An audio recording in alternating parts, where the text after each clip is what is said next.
Khash Saghafi, Liberty Home Mortgage, and this topic is your overtime from your job always usable to qualify for a home loan? And the answer is no.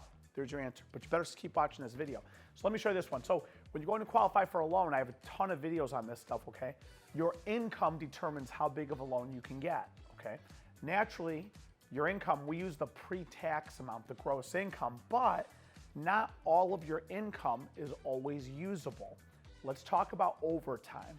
So if you're working your job right now and you work overtime, let's pretend some weeks you work 2 hours of overtime, other weeks you don't work any overtime, and some weeks you work 20 hours of overtime. As you can see, your overtime hours fluctuate, okay?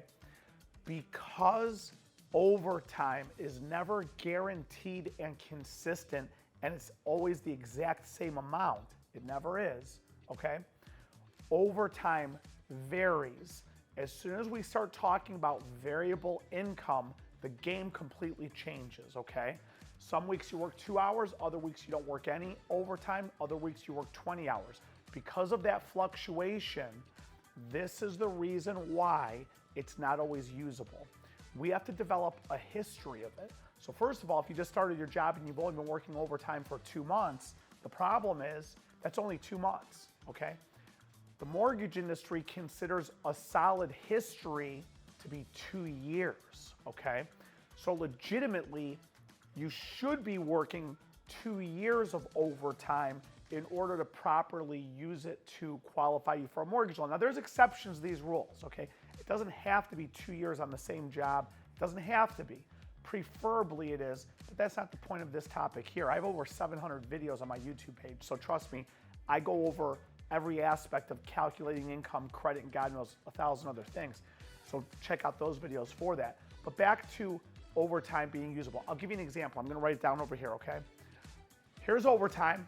Let's pretend you're year-to-date, and right now I'm doing this video, it's 2024, okay? Maybe in 5 years I'm watching thinking, man, that's what I look like in 2024.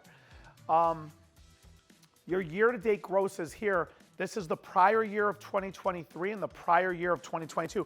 Let's pretend that you were pacing to make overtime of $8,000 this year.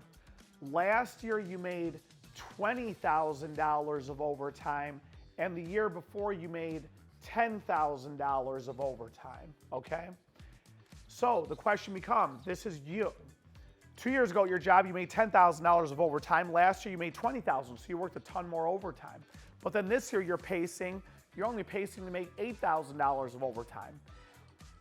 The general rule of thumb that I always tell people is this.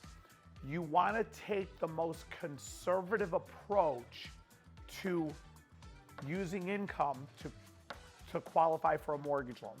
You always want to take the most conservative approach. What does that mean? Simple.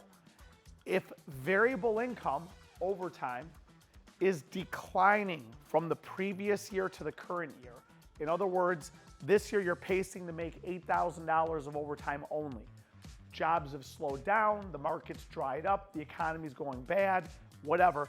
$20,000 to $8,000, that is declining. You cannot use it, okay? If year over year it's going down, you cannot use it. You should not use it is what I should say. There's exceptions in there. There's chances you could. I'm not going to spend the time right now explaining what those are. That's why you need to pick up the phone and call me and we can discuss it. But if it's declining, do not use it. Now watch this one. Let's pretend you're pacing for $8,000. Last year you made $4,000 and the year before you made $2,000, okay? Here's what we would do. It's steadily increasing. Your overtime is slowly increasing over time. Here's what we would do. I would take this year here and I would average it in with these other years here, okay? So then we average it. If it's increasing, you average it. If it's decreasing, you don't use it at all. So when it comes to overtime, you want to use it if it's the same year over year, if it's consistent or increasing. If it is declining, you either do not use it at all or you do not average it, you use the lower amount. We just don't throw numbers together for this stuff. But this is the story of overtime. You want to pay attention to that because it's super, super important in qualifying for a loan.